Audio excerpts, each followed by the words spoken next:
One of the most absurd lies we've been forced to swallow in recent years is the "it's okay to call people beautiful who aren't beautiful" movement. And so like I'm just going to go for this right here. So it's gotten so far crazy on one side of the equation here that we forgot that simple visual tactics matter. That, basically at the most fundamental levels, I want to use this as kind of a transition into one of the most fundamental things that we have seen swing back towards the side of sanity here. So one of the most absurd things that we have been forced to swallow in recent years is that we need to lower the standards of beauty to include people that are by not definition who are not by definition beautiful. So Jordan Peterson, for example. I think Jordan's actually a handsome guy, but Jordan Peterson got in trouble a couple years ago when they had the fat woman on the cover of Sports Illustrated. So Jordan Peterson goes on Twitter and says, this woman's not beautiful, which she wasn't. She had a pretty face, some people thought, but in terms of what men find attractive, men do not, for the most part, find fat women attractive. And this woman was fat, and she was wearing a swimsuit. And Sports Illustrated thought they could get away in their elitist line of thinking, which, by the way, the people who buy the Sports Illustrated swimsuit edition are not the types of people that they are thinking about in their elitist circles. They're guys who probably drive an F-150, like a beer after work, etc. They do not want to see a fat woman thrown in their mailbox and said, "Hey, isn't this woman hot?" And so Jordan Peterson did the sin, it's not a sin, but they did the quote-unquote sin of saying that this woman was not beautiful, which is what everybody thought. Why is this woman on the cover of Sports Illustrated? She shouldn't be. She's not big bone. She's fat. Can we just say that she's fat, etc.? And Jordan Peterson got roasted over this. And he got slapped around by everybody. How dare you not affirm this woman's obesity? How dare you say that she's not going to die of artery failure by the age of 57, whatever. And so, but now, I think, honestly, one of the most encouraging signs that the culture of common sense is coming back, that the culture of wisdom is coming back, is that hot people are now being celebrated again.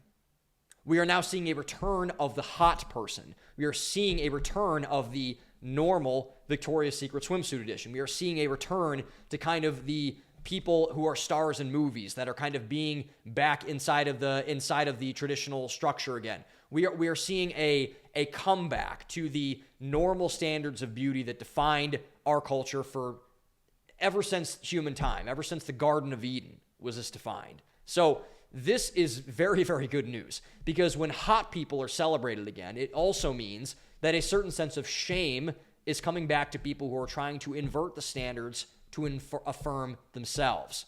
So again, it's like the guy who drives the F-150 and likes a beer after work. He's just saying now, it's like, dude, don't tell me that this woman's beautiful. Put Kate Upton on there. What are we doing here? Put Kate Upton. I want Kate Upton. I don't want Miss Piggy. Put Kate Upton on there. I don't want it. It might seem like a small thing, but it's not. Hot people are back, and I am all for it.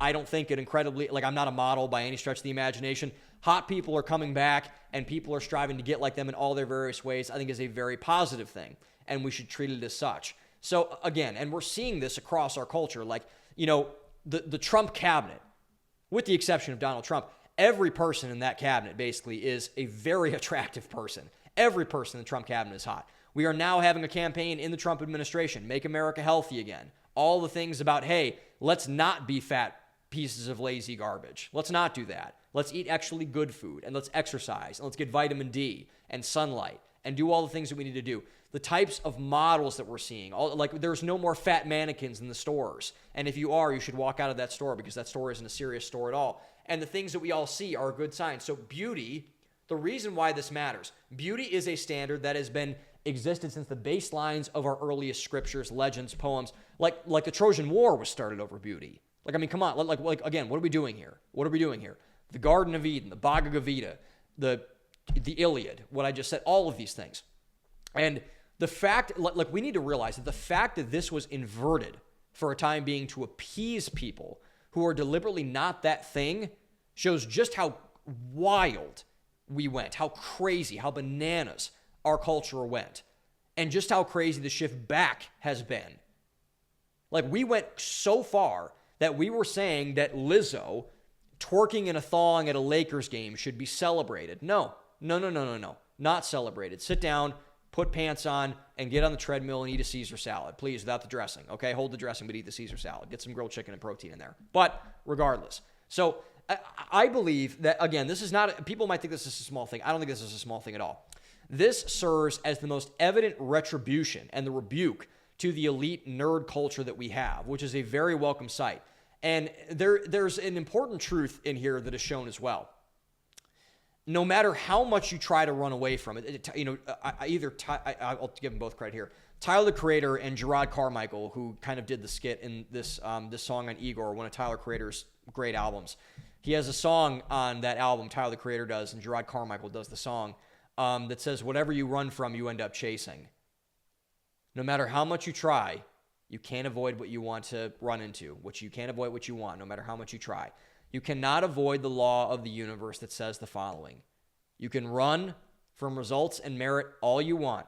You can say that they're bigoted. You can say that it's like I'm like a white nationalist or something for wanting to have attractive women. And I don't look at the Sports Illustrated swimsuit model, by the way. But you can, run from that stuff all you want. You can, do whatever. But the values, the things that we have had in our culture for a long time, the wisdom that has adorned our culture for a long time, will always win every single argument that you have. It will win every time. You cannot run from it. It always wins. Doesn't matter if it's hot people in magazines. Doesn't matter if it's Douglas Murray or Dave Smith. Doesn't matter if it's Neil Ferguson and J.D. Vance. Wisdom will always beat intelligence because wisdom has undergone the test of time. Knowledge, book smarts, change every time there's a new textbook printed. Wisdom is what wins things. This is why history is so important. This is why you should listen to historians. By the way, Darryl Cooper is the historian. Listen to Darryl Cooper. Listen to Victor Davis Hanson. Listen to Neil Ferguson. I'm not even against listening to Neil Ferguson. But study history. Study where we have been. Study. This is why you should not avoid reading classic literature if you like reading. Read the great writings of the early 20th century. Read the novels that have been considered the great American novel. Read these things. Study these things because there is wisdom in those things. If it were true back in the Anglican era of England, if it were true when F. Scott Fitzgerald wrote East of Eden, if it were true, that's John Steinbeck, is that John Steinbeck? It's one of the two. Great Gatsby, I shouldn't have just went away from my Gatsby reference. Great Gatsby is my favorite novel, by the way. But if it was true in The Great Gatsby, it's true now. If it was true back then, it was true now. That is where wisdom comes in. Intelligence matters very little when wisdom is involved. Strive to be wise. Don't strive to be intelligent. And I think for a very roundabout example, hot people being back in is a good example of why wisdom is returning to our culture.